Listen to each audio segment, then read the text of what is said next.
welcome to the news at 10 on NTN News 24, reaching you live from Abuja. I am Nolene Ebel Ame. Let's begin with the headlines. National Economic Council approves plan to boost polio vaccination, endorses renewed hope medium-term framework. Continuous engagement and communication and taking the national preparedness and response campaign to all 36 states and the federal capital.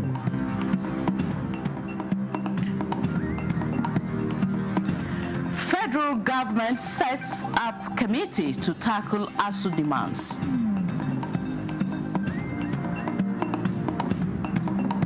We want this to be done in a constitutional manner that will every single agreement that we reach with them will be within the context.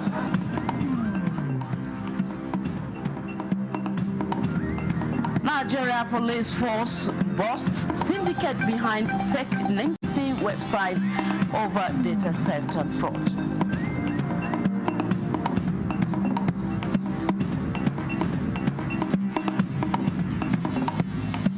Federal government destroys recovered illegal arms as part of crackdown on criminal groups.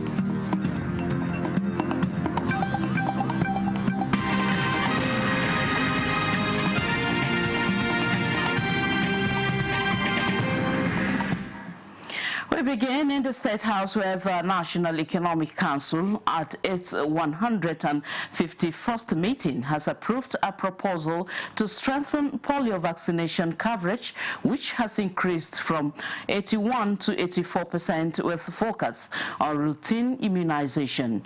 The Council also approved the implementation of Renewed Hope Medium-Term Plan 2026 through 2030. State House correspondent Abdurrahman Jibrila reports.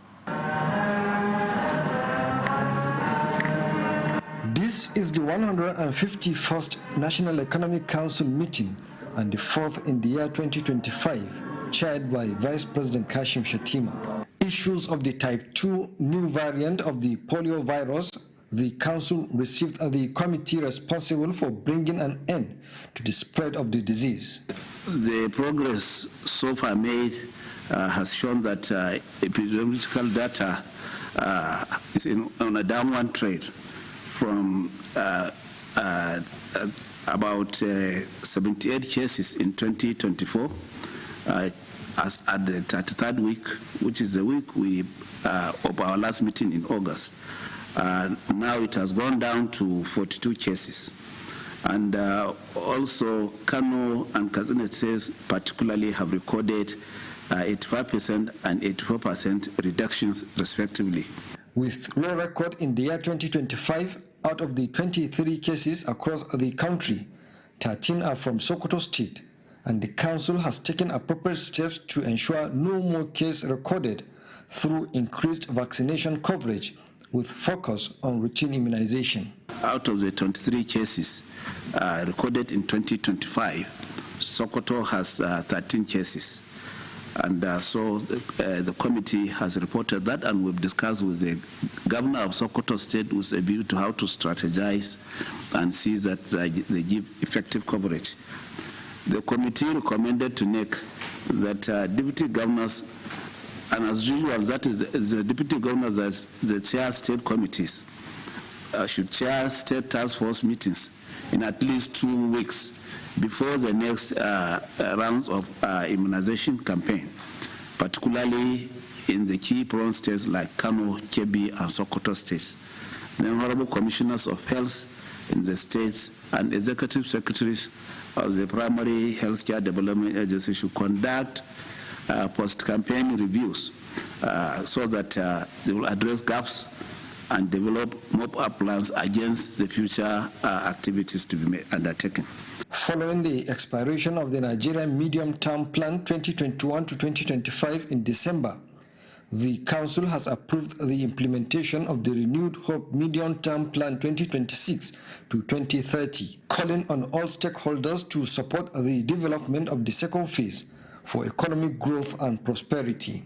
This will ensure policy continuity, consolidate ongoing reforms, and respond to emerging socio-economic challenges. It will also help in providing a coherent framework to accelerate job creation, improve human capital, expand sustainable infrastructure, enhance food security, and strengthen social protection. The Renewed Hope Plan 2026 to 2030 will serve as a bridge between current reform momentum and the long-term aspirations of Nigeria's Agenda 2050. The Council has also received updates on the Federation accounts from the Accountant General of the Federation. The third account that was presented was the Natural Resources account, which stood at 1,067,727,969,527 naira 59 kobo. From the State House, Abraham Jibrila, NTA News. And on education, the lingering demands of the Academic Staff Union of Universities, ASU, may soon be within the context of our constitution. We would review this, and now once we finalize our own proposal to ASU, we will give that proposal, a counter proposal to Alhaji Yahya Ahmed Committee to take to ASU, and then ASU would talk and deliberate and will come back to us. We will work assiduously, as quickly and as fast as possible. Some stakeholders welcomed the move but urged the government to ensure timely implementation to avert another disruption of academic activities. It is another milestone for the Nigerian girl child and a boost for girl child education advocacy, as 6 outstanding Nigerian girls have been honored for flying the nation's flag on the global stage. The federal government describes the feat as clear evidence that ongoing transformation in the education sector is yielding results. Zenren Didmu reports. 6 vibrant young ladies, different paths, but with one goal, passionate about making a difference in their time. And that dream came true as they clinched top spots at the Team Eagle Global Competition in London. My school was instrumental in my success. Apart from that, my family really were they were the grassroots, and my hard work, smart work, it wasn't easy. And I'm very happy that all that work and success all added up to all this. They should believe in themselves and hard work. Still debate, honing my language. We got to experience how it was to be by ourselves, but at the same time we were practicing for a competition. I felt overwhelmed, and I was happy for all the support I got.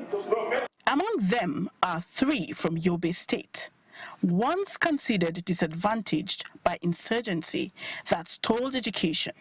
But today, their story reflects efforts of the Yobe State government to rebuild what was lost. A victory of the people's resilience and a victory of uncommon commitment of a governor who believes in the power of education as a key to a prosperous future for his people. Their victory, beating over 20,000 contestants worldwide, sparked a celebration as family and friends beamed with pride.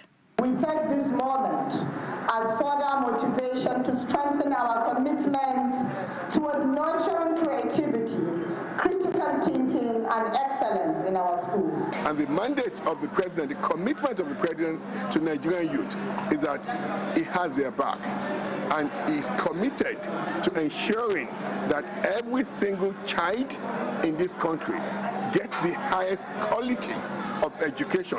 The Minister of Education presents cash awards to the winners, urging them to keep soaring as ambassadors of a brighter Nigerian future. In Abuja, Zenred Dingmoon, NTA News. In other news, Minister of Regional Development, Abubakar Momo, has inaugurated the governing boards of 3 regional commissions, the North Central, South, and Southwest Development Commissions. At the inauguration ceremony in Abuja, Ekene Ndulue reports that the minister declared a new era of inclusion, equity, and transformation, promising that no region will be left behind. Decades, uneven development across regions has been one of Nigeria's deepest wounds. But the federal government is now making what it calls a decisive move to change that narrative. In a highly anticipated ceremony, the Minister of Regional Development inaugurated the governing boards of 3 new commissions for the North Central, South, and Southwest, charging them on prudent use of resources to develop their regions. It is now your duty to ensure that the Commission operates efficiently and delivers tangible results to the people. We will achieve this by ensuring that all projects and initiatives are needs-driven. Today marks another significant step in our shared effort to promote inclusive growth, regional development, and national unity. As it is, every geopolitical region of the country has a developmental commission. And this is expected to create a very healthy competition among the regions that will lead to tangible and palpable development. The commissions are tasked with tackling some of the nation's deepest regional challenges, from rebuilding conflict-torn communities in the North Central to reversing decades of environmental damage in the Niger Delta and igniting a tech-driven economic revival in the Southwest. These commissions now carry the weight of regional expectations. In Abuja, Ekene Ndulue, NTA News. Elsewhere, under the shadow of Zuma Rock, sometimes called Nigeria's Rock of Strength, the Ministry of Interior posed a mid-term reflection and to refuel with the presidency's policy chief, Hadiza Bala Usman, on hand to keep score. Victor Azu reports. For a ministry often seen as front-facing because of its daily impact on Nigerians, from passports to correctional service, fire to civil defense, this retreat is less about speeches and more about stock-taking. Hadiza Bala Usman, the president's advisor on policy coordination, sets the pace. She reminds the ministry that interior matters touch Nigerians at their most critical points of life: identity, safety, and mobility. The strategic initiatives of the ministry are focused on enhancing citizen services, such as the harmonization of citizen data into a single national database, the enrollment of all Nigerians and legal residents, and the issuance of a general multipurpose card to streamline identity management. And then comes the Interior Minister, Olubunmi Tunji-Ojo. The digital revolution, he says, is rewriting the story of service delivery. My responsibility is not just to make passports available, it's to make sure that anybody that carries it is a Nigerian. Since we introduced the centralized visa approval process in our headquarters, people get visas in less than 48 hours. For a ministry balancing migration, citizenship, correctional reforms, fire, and national security, the stakes couldn't be higher. Retreating to Zuma Rock, it hopes to emerge with renewed strength. And if the Daystone is a pointer, the next half of the journey may deliver even stronger strides in security and service delivery. In Abuja, Victor Azu, NTA News. Now, still watching the news at 10 on NTA News 24. We'll take a short break now. More reports when we return. Every component is crafted with care, and each design is meticulously tested. From concept to creation, our engineers push the boundaries of technology, seamlessly blending performance and sustainability with a deep commitment to African ingenuity. Introducing the CNG Boss, a remarkable achievement in engineering designed to operate on compressed natural gas, a cleaner and more sustainable fuel alternative. At Innocent Vehicles, we proudly lead the way in creating greener mobility across Africa. And it doesn't stop there. From SUVs to sedans, spacious buses to electric cars, Innocent offers a wide range of models designed to meet every need. Innocent Vehicle, the pride of African road. This is NTA News 24. Thank you for staying with us. The Nigeria Police Force National Cybercrime Center has apprehended key actors behind a fake National Identity Management Commission (NIMC) website following a petition submitted to the Inspector General of Police by the Director General of the Commission. Francis Form reports that the suspects were accused of unauthorized access, distribution, and commercialization of Nigerians' personally identifiable information. By NIMC, which the reported to us, when we verified the name, when we conducted our investigations, we discovered that they were all malicious. Investigations by the Nigeria Police Force National Cybercrime Center uncovered a sophisticated syndicate operating through multiple illicit online platforms, interfacing with the National Identity Database, and through intelligence. The suspects were arrested in Kwara and Lagos states. The police also confirmed that the illegal domains have been successfully deactivated, while efforts are being intensified to track down other accomplices linked to the crime. The Nigerian Police Force National Cybercrime Center was able to achieve these great feats through the use of digital forensic techniques, which aided in identifying these threat actors and domains involved in this unlawful sale and verification of NIN-linked PPI. NIMC reiterates and also continues to urge Nigerians to avoid patronizing unauthorized agents or business centers and to access NIN services only through approved enrollment centers. The NIMC Director General emphasized that the Commission remains steadfast in protecting the integrity of Nigeria's national identity database and criminal networks involved in fraud and data manipulation will be dismantled through continued collaboration with security agencies. Francis Form, NTA News. In the meantime, the Inspector General of Police, Kayode Bektokun, is urging nations to embrace global partnership in tackling the growing threat of cattle rustling in Africa.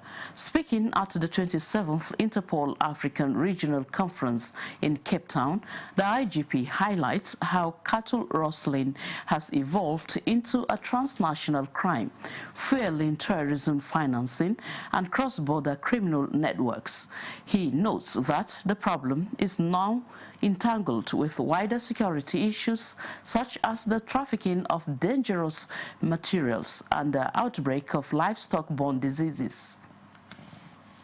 Operations, financial intelligence collaboration, technology development, community engagement, and CBRN preparedness. These initiatives show that Africa has the capacity not only to identify the problem, but to craft innovative solutions. Nigeria stands ready to share its experiences and lessons with sister nations. Sidelines of the conference, Bektokun also meets with Interpol and Brazilian officials, deepening cooperation on intelligence exchange and joint efforts against organized crime.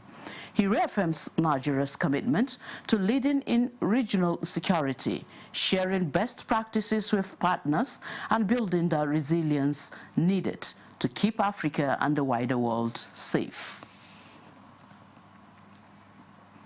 Now, as part of ongoing efforts to disarm criminal elements, the National Center for the Control of Small and Light Weapons has destroyed illicit arms recovered from non-state actors. Defense correspondent Ismail Musa was at Giri in Abuja, venue of the exercise, and now reports. A 2024 Global Counter-Terrorism report indicates about 40 million small arms and light weapons in Africa are in the hands of non-state actors. West Africa alone has about 11 million of these illicit arms. The chunk is said to be in Nigeria. Proliferation of these illicit arms mostly attributed to security challenges in the Sahel region. Nigeria's vast porous border, partly responsible for terrorism, banditry, and piracy. This arms destruction is part of Nigeria's efforts to the eradication of illegal arms. Better to witness the destruction of decommissioned and serviceable, as well as recovered, captured illicit small arms and light weapons, which have been mopped up through kinetic operations conducted by the military and other security agencies across the country. The exercise demonstrates Nigeria's commitment to the Article 17 of the ECOWAS Convention on the Regulation of Small Arms and Light Weapons in the sub-region. 1,316 small and light weapons have been destroyed in today's exercise, while the center has destroyed about 13,206 small and light weapons since establishment in 2021. From Giri in Abuja, Ismail Musa, NTA News.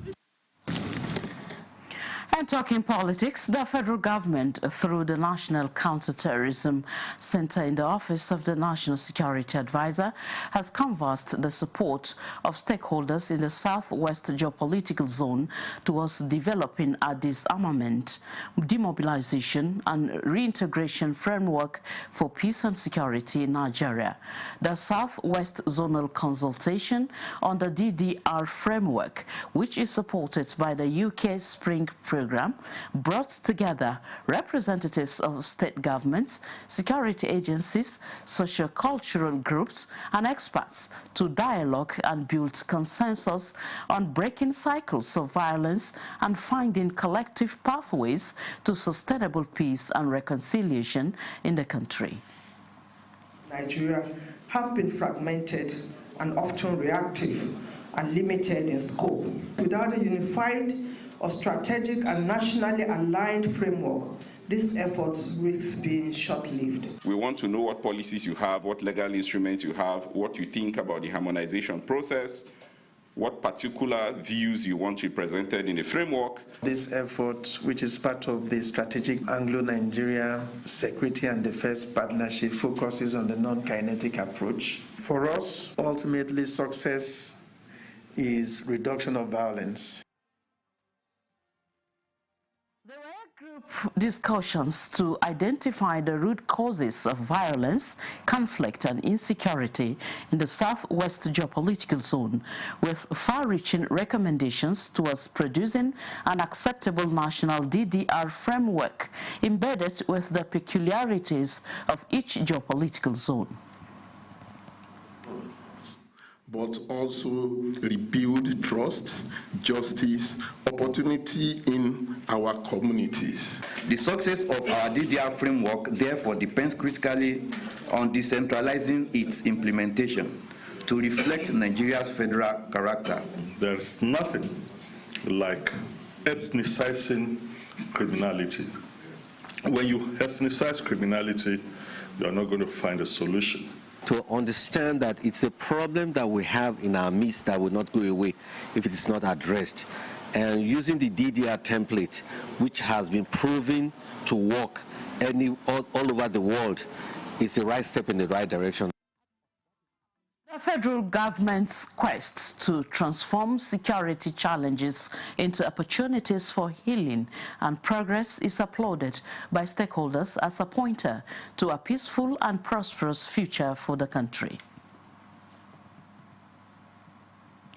Elsewhere, the G7 Technical Committee of the Federal Capital Territory Administration has held a meeting with a view to renewing its drive towards nipping in the bud the security concerns around the fringes of the territory, especially in the northern and southern parts with the contiguous states. Onoze Yakubu reports on the gathering geared at enhancing the security framework of the nation's capital city. This gathering of heads of security agencies from the FCT and the contiguous states, among other stakeholders, aims to review the current security situation with a view to deploying robust measures to nip cross-border crimes and criminality in the bud. The challenges we face, kidnapping, banditry, human and drug trafficking, caste snatching, religious extremism, and the increasing influence of destitute from region to region transcend boundaries and demand joint coordinated responses. While 7 states are coming together to fight a common enemy, which is crime and criminality, I think the result is going to be very enormous. FCT Minister Nyesom Wike, represented by the head of service Grace Adailu, reaffirmed the administration resolved to adopt a holistic approach to the security architecture for effective delivery through synergy and joint operations.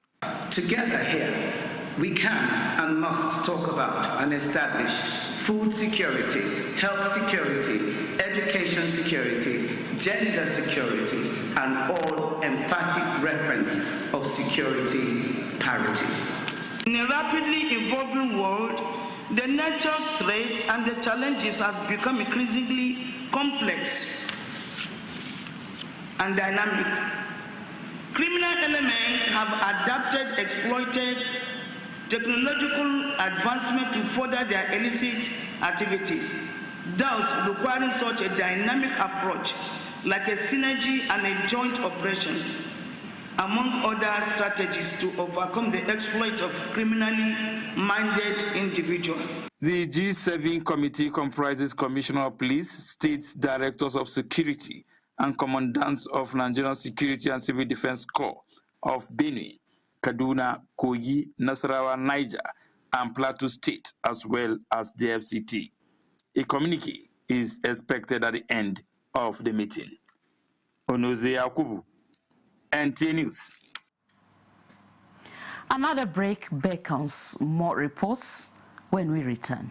Let's have credible elections at the local government so that these credible people can manage the funds of local government properly. There are a lot of respected traditional rulers in the state who can say, look, enough of this thing. Mr. Governor, welcome. Thank you for coming. When you win, what will you do? I was the first woman that mobilized women within the local government to form the National Council of Women Society by creating awareness in women that they must serve, they must be part of what is happening within their community. If you stop expenditure on infrastructure, how do you now attract investments? The state governors, the presidency, that the federal government and the local government are all waiting for revenue from crude oil. Every state has something peculiar. So the emphasis now, if your local government has something peculiar to that particular local government, the emphasis should be keep producing that particular product. You need to do 3 things.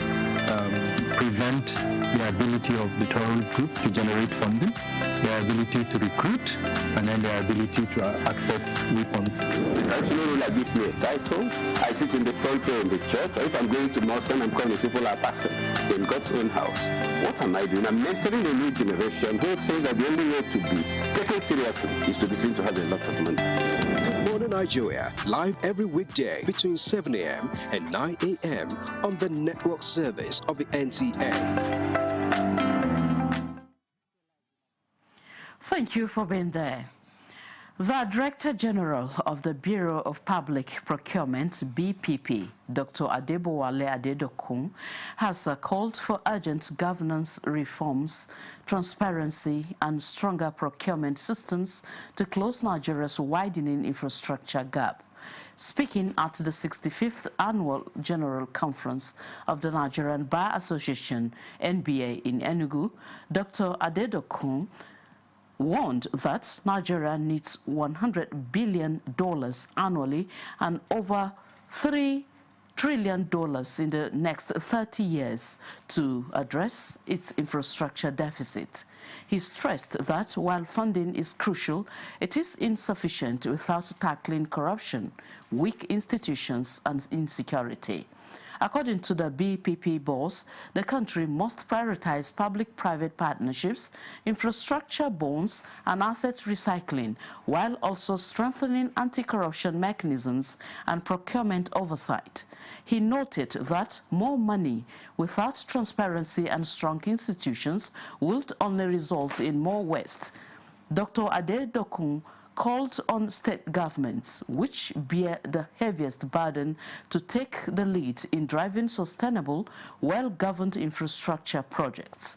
Under President Bola Tinubu's renewed hope agenda, Dr. Ade Dokun outlined several procurement reforms, including the Nigeria First policy to promote local content, the adoption of e-government procurement systems, the creation of the Nigeria e-market, and the enforcement of a new department policy targeting fraudulent contractors. He stressed that over 70% of public budgets pass through procurement, making it a critical lever for economic growth and citizen well-being.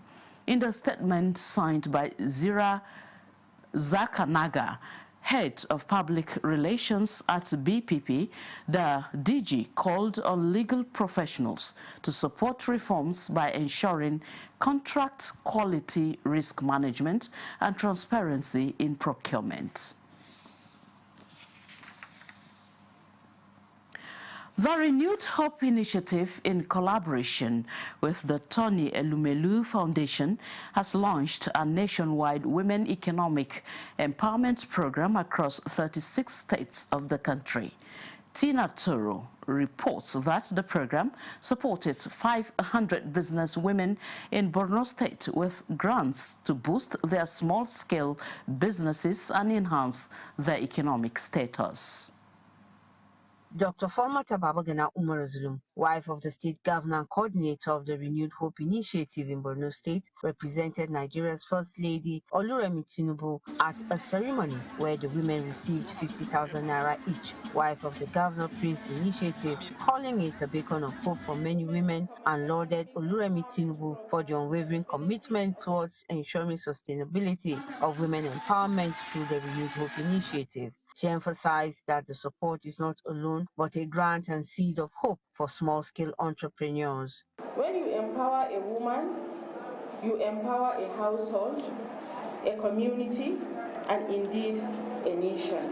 Commissioner Women Affairs Vera Gambo emphasized that the program is designed to empower women and promote sustainable development initiatives among women. Bawagana Kyari, the Yamuram of Borno, commended the Nigerian First Lady and Falmata Babagana Umar Zulum for touching the lives of vulnerable women and charged beneficiaries to ensure proper utilization.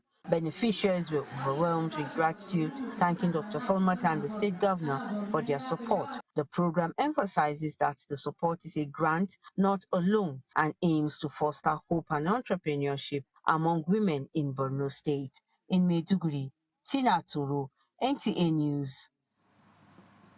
In a similar news, over 2 million Nigerian women are set to benefit from a renewed women's empowerment project launched by Action Aid Nigeria with support from the Canadian government. The 5-year initiative will tackle gender-based violence, boost political inclusion, and strengthen women-led organizations across 8 states and the FCT. Ekene Ndulue reports. Although women make up about half of Nigeria's population, they remain largely underrepresented in politics and economic spaces. But now, Action Aid Nigeria is doubling down on efforts to flip the script. After 5 impactful years of the Women's Voice and Leadership Project, which reached over 752,000 women and girls directly, a renewed push has been launched. This time with even bigger ambitions. Backed by the Canadian government, Action Aid Nigeria has unveiled the renewed Women's Voice and Leadership Nigeria project, a 5-year initiative focused on 8 states and the FCT. All Nigerian women matter! This wave of empowerment is, however, expected to ripple across all 36 states, with eyes set on reaching more than 2 million women, including those living with disabilities, survivors of gender-based violence, and politically marginalized groups. For us in Action Aid, the first part is for us to reach out to 188 women-led organizations, civil society organizations spread across the country. And these women-led organizations are the ones that will directly carry out these projects at the community, at the local government, and at the state level. This work supports organizations to combat gender-based violence, promote women's economic empowerment, advance political participation, and shape gender equality policies nationally. We need the women's voices at this time to also complement what the Federal Ministry of Women Affairs is doing under the Renewed Hope Social Impact Intervention projects. Action Aid says it is not just about giving women a voice, it is about amplifying it where it matters most. In Abuja, Ekene Ndulwe, NTA News. Still speaking on women, the National Council for Women Societies has officially received food and non-food donation from one of its partners, the Church of Jesus Christ of Latter-day Saints, for onward distribution to victims of disaster and vulnerable households in 5 states of the country. Ngozi Technical reports that the initiative is born out of compassion and love for humanity. The intended beneficiaries, according to donors, include victims of natural disaster in 5 states of the Federation, which includes Adamawa, Akwa Ibom, Enugu, Plateau, and Sokoto states. Moved by those affected due to flooding, insurgency, among other disasters, items such as rice, beans, noodles, including toiletries, were donated to the National Council for Women Societies as an expression of godly love to cushion the effect of hardship on disadvantaged ones in those affected states. Elated by the show of generosity, the national president of NCWS commended the church, tracing the originator of the initiative to her predecessors. We believe that service to God can only be achieved through service to mankind. We are very grateful that we can partner with NCWS in this endeavor. About 18 states I presented that needed assistance, and they began with the 5 that are most in need. The government cannot do it all. We must complement government's effort. Government is doing its best to reach out to everybody. Others applauded the synergies, stating that the world will be a happy place when individuals and organizations emulate this kind gesture. They brought into practical expression the practice of love. What is love? It's not a feeling, it's an action. If you have many other organizations that can follow suit in the footsteps of these donors, I think the less privileged will be more happier and will have a very happy society. Other states are hopeful of benefiting from similar gesture in the future. Ngozi Technical, NTA News. In other news, in a decisive and proactive move to strengthen accountability, Group Chief Executive Officer, NNPC Limited, Bashir Bayo Ojulari, has pledged unwavering commitment to upholding transparency and strict adherence to the Nigeria Extractive Industries Transparency Initiative, NETI procedures. Acknowledging the critical role of NETI in promoting open governance and curbing corruption in the extractive sector, Ojulari emphasized that compliance will ensure credible reporting and foster investor confidence. Lydia Sampson reports. Abuja indicates commitment that aligns with national efforts to enhance transparency, boost economic development, and protect public resources. NNPC Limited GCEU informed Neti management that the company is already restructuring internal processes and framework towards ensuring accuracy in information contained in its monthly reports. He noted that though it is not an easy journey for the company navigating changes towards successfully achieving the status of a Karma company and eventual public listing, it will not be deterred. You saw the mandate we got from the president around when we were appointed, around growing oil production to 3 million barrels per day by 2030, growing gas production to minimum of 20 billion cubic feet per day by again 2030. Our aspiration is to beat that target for us to be able to achieve those kind of numbers. And we are committed to drive those transformations in partnership with all the other operators that we work with and also partnership with government.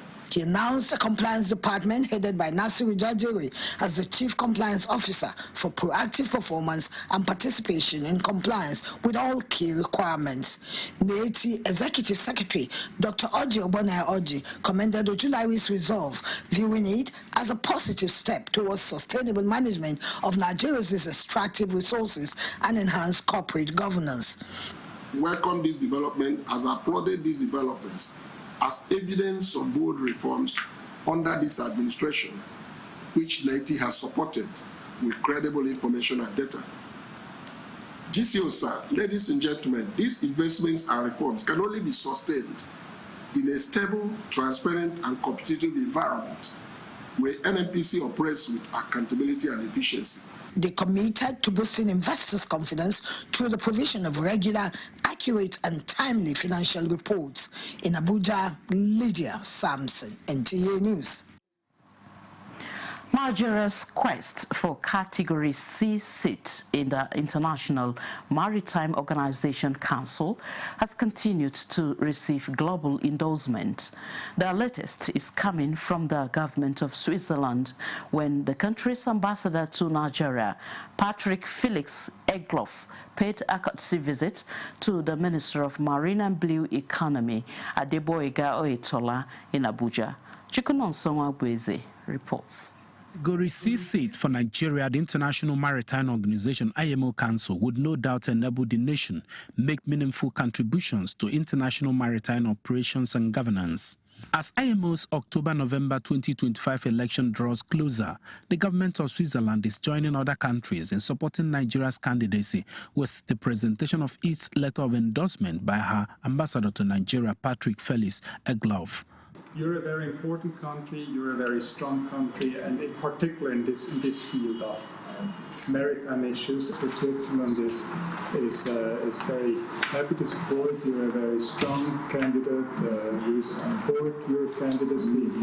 The Minister of Marine and Blue Economy, Adeboyega Oyetola, said the support is a testament to the hard work and dedication of the federal government towards upholding international maritime standards, adding that Nigeria's election will result in a more robust and sustainable global maritime industry. There's a lot of opportunities for investment in deep sea port. We are building more deep sea ports in addition to the existing ones. The Lekki deep sea port is one of the best in town. We want to replicate that in the further parts of the country. The minister used the ambassador's visit to highlight key transformations being witnessed within the country's maritime sector, leading to the development of an all-encompassing national policy on marine and blue economy. Chukunonsonwa Bweze, NTN News. This is the news at 10 on NTN News 24. Here is a recap of our top stories.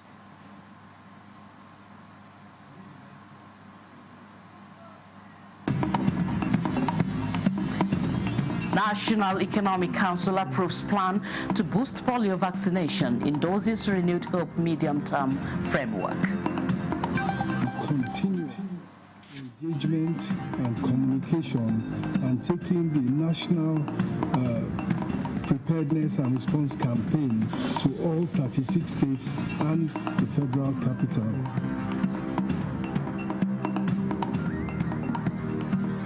Federal government government sets up committee to tackle ASUU demands.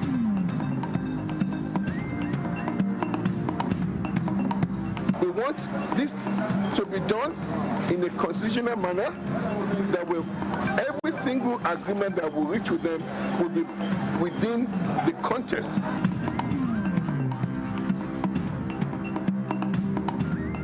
Nigeria Police Force busts syndicate behind fake NIMSI website over data theft and fraud.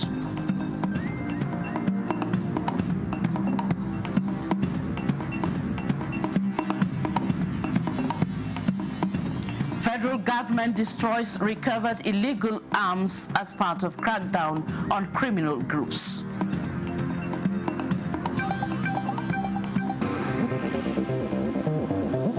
This is NTA News 24. The new Director General of the Nigerian Television Authority, NTA, Rotimi Pedro, says the organization is poised towards propagating the sports economy agenda of the federal government through effective collaboration with relevant stakeholders in the sports sector. This follows his interaction with board members of the Nigerian Premier Football League led by the chairman, Benga Elegbele, who visited the organization in Abuja. Austin Edemodu tells us more. The Nigerian Television Authority, NTA, is a brand that prides itself in sports content production and broadcast through specialized sports channel. The new Director General of the organization, Rotimi Pedro, is already settling down for business with his August visitor, the chairman of the board of the Nigerian Professional Football League, Benga Elegbele. The visit is necessitated by the desire to chart a new course with NTA for sustainable growth and development of the Nigerian Premier Football League through adequate media coverage. And NTA is our #1 television. Let there be those contents that how we want to watch. Then younger generation, my children, the Gen Z generation, will have something to watch in NTA. Then NTA can compete fairly with other TV stations in the world. I mean, broadcast stations in the world. Because you have what it takes, you have the reach. The next thing is to create more content. And football is in our own content for any TV. The NTA boss says the fruitful interaction is a clear demonstration of his determination to sustain the vision of NTA as trailblazer in sports broadcasting in Nigeria and beyond. So we're hoping to be able to help you grow or the work that you've done in the last 3 years to take it to the next level together with you. Because it's not, it's less of a commercial assignment, but it's more of a national assignment because we need to grow that sports economy. And that's the mandate of Mr. President. No doubt it is a new beginning of partnership that is expected to yield the desired results in the sports sector. In Abuja, I'm Austin Edemodu, NTA News. For more sports stories, let's join Daniel Adere on the sports desk.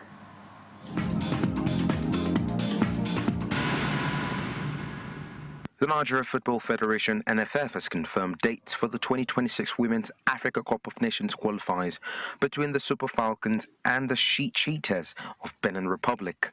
Benin Republic will host the first leg against Justin Madugu's Super Falcons before Nigeria play host to the return leg. Both matches have to be concluded within the window of the 20th to 28th October.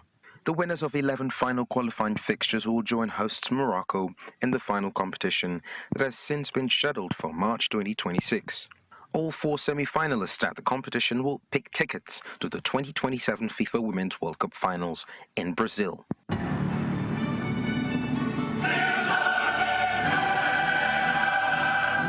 And in the Champions League, the 2025-2026 UEFA Champions League draw for the league phase was held in Monaco, France on Thursday, with some exciting fixtures lined up for the Premier League representatives and reigning FIFA Club World Cup champions Chelsea. They will face familiar foes Barcelona, Bayern Munich, as well as Ajax and Napoli. Defending champions PSG are squared up against Sporting, Athletic Bilbao, Bayer Leverkusen, Atalanta, Tottenham, Bayern Munich and Newcastle.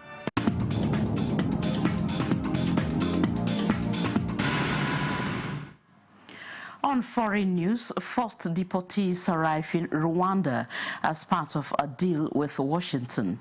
Details with Oyeyemi Ajayi.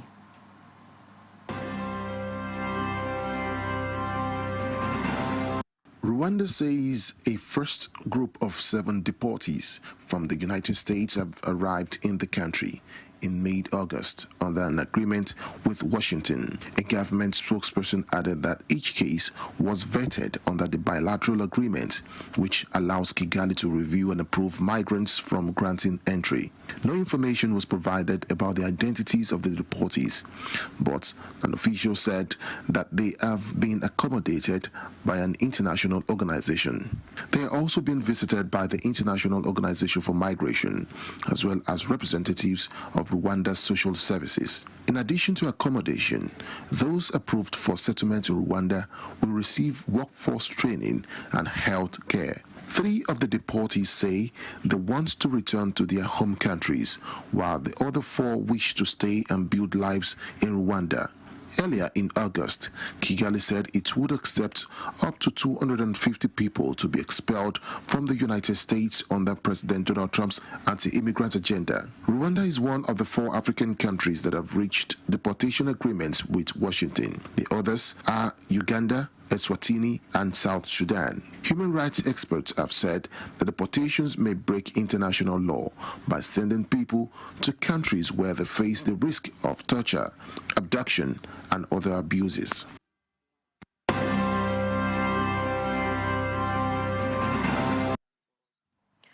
The remains of the former Controller General, Nigeria Customs Service, and Sardauna Adamawa Alhaji Amadu Aliyu Mustafa has been laid to rest in the ancient town of Yola, according to Islamic rites. Mary Adamu George reports that the Chief Imam Modibo Adama Mosque Grand Qadi Amadu Bobo led hundreds of mourners in the funeral prayer. Of Amadu Aliyu Mustafa, not only the royal family of the Fombina Kingdom, but majority of people in Adamawa State. Governor Ahmadu Umaru Fintri was among the dignitaries that received the body of the deceased at the Lamido Aliyu Mustafa International Airport, Yola, from where they proceeded to his Yola residence to bid him farewell.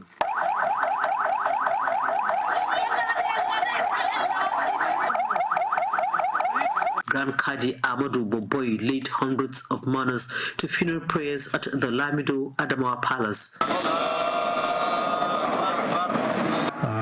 It's a great loss, not only to our family or to our emirate, it's the entire nation. Family of late Modibo Adama, that is the founder of Adamawa Emirate, has lost a brother, a son, a lovely and a friendly man, that is Controller General of Nigeria Customs, former.